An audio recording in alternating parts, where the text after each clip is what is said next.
All right, well, Christmas and the start of Hanukkah is only 2 days away, but the gift of Will Middlebrooks has been bestowed upon us. And Will, thanks for joining us right now. And I wanted to get you on because Red Sox make a big signing, even though it's a one-year deal that they ultimately ink a former all-star pitcher to, and it's Walker Buehler. They signed him to a one-year, $21 million contract. What were your thoughts when you just saw this come across the ticker today?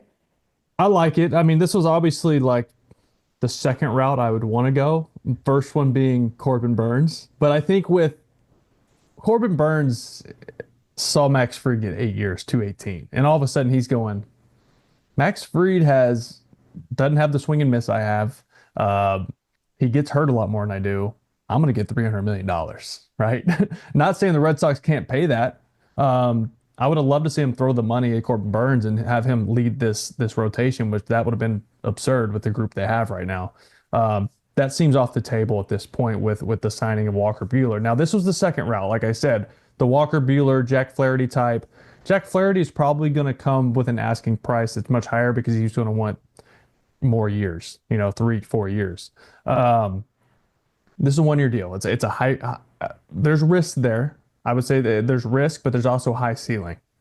You could get a Walker Buehler that looks like himself again. He's coming off Tommy John. He pitched in about half the season last year, a little less, and he didn't look good.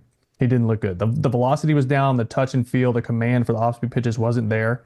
But guess what, Joe? That's totally normal coming off Tommy John. You look at Ohtani, you look at all these pitchers coming off Tommy John, the first half season when they come back off from that rehab, the command isn't great. The velocity tends to be the one thing that's there because they're fresh and they've built their arm up over a year and a half rehabbing. So the velocity's there.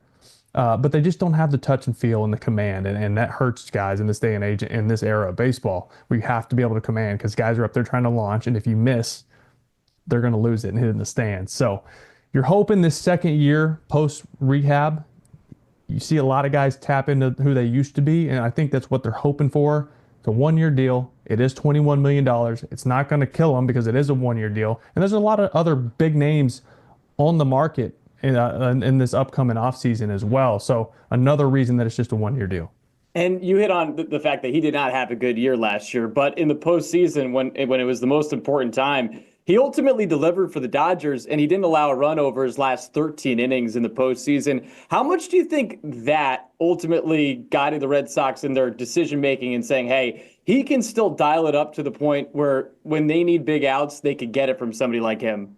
Yeah, so a couple things. It's the rust continually getting knocked off and him starting to get more feel for those pitches, which we just talked about. But it's also a guy that I think once he gets under this umbrella that is the Red Sox pitching lab of Andrew Bailey and Craig Breslow and everyone else involved, he's going to look a lot different as far as his usage. He threw his four-seamer a lot last year. It got hit really hard, like hammered hard. We've seen guys lose their four-seamers when they get with Andrew Bailey, right? So I think he's going to come in here. The four-seam usage is going to go down. The swing and miss hasn't been there the last couple of years for him, so I think you're going to see a lot more sinker, cutter, sweeper action, which they love to do in Boston now.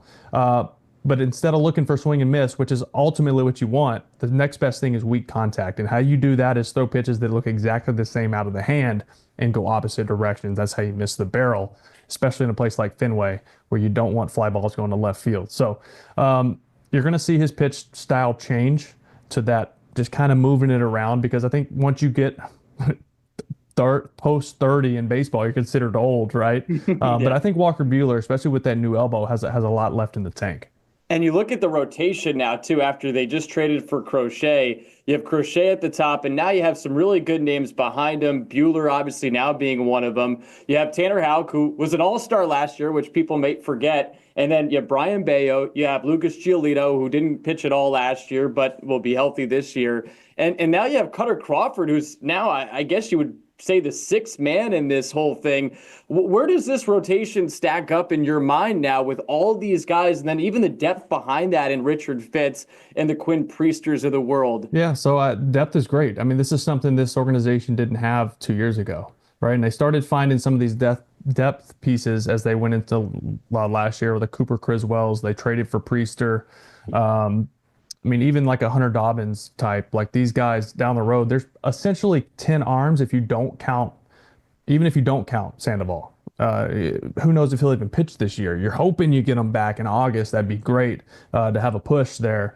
But you'll definitely have him in 2026 because he signed that 2-year deal. But there's depth, right? There's the option to go a 6-man rotation if you want to, which I don't know if they will. I know Alex Cora doesn't love that.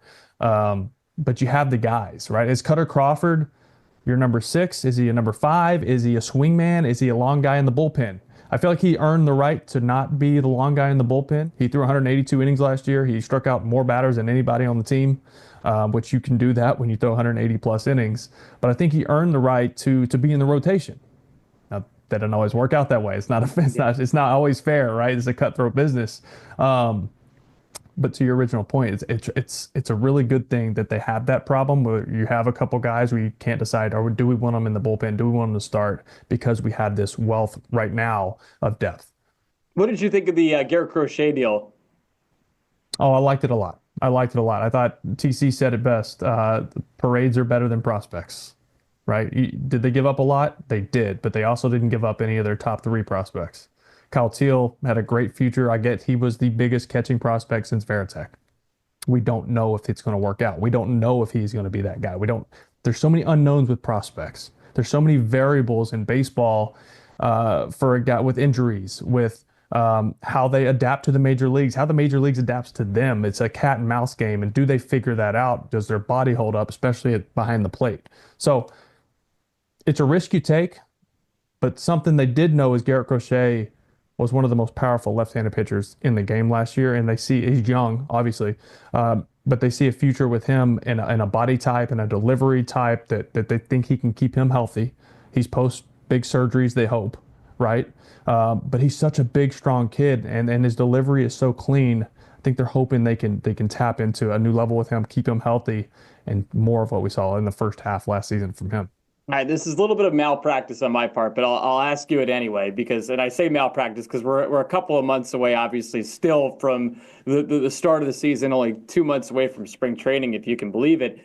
But where does this team rank now in the American League East in your mind? Because the Yankees have made some moves, but they did lose such a big player in Juan Soto. And then the Orioles, a team that has such a great young nucleus, they haven't done all that much in free agency, while the Sox now have been actually pretty busy.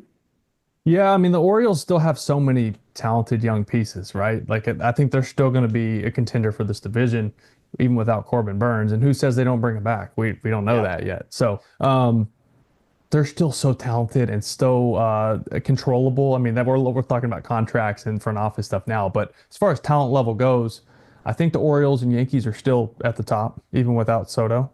Obviously, they brought in Bellinger. That's not Juan Soto. It's not going to have the same effect on Aaron Judge. I mean, you start looking at Aaron Judge's season last year. We forget about how dominant his regular season was because of how bad his postseason was. That's all we talk about. That's how we ended the season.